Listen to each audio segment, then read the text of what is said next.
بسم الله الرحمن الرحيم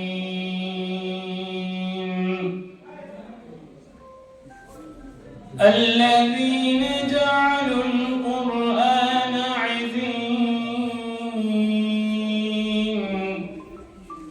فوربك لنسألنهم أجمعين عما كانوا يعملون فاصدع بما تؤمر وأعرض عن المشركين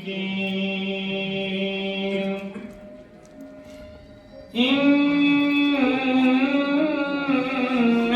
كفيناك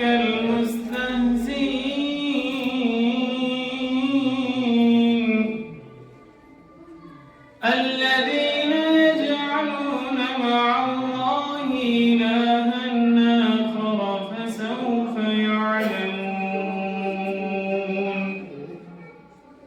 ولقد نعلم أنك يضيق صدرك بما يقولون فسبح بحمد ربك وكن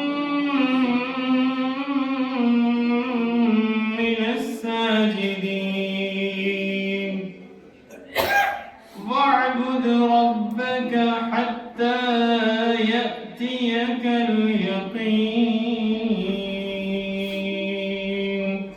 السلام عليكم ورحمة الله.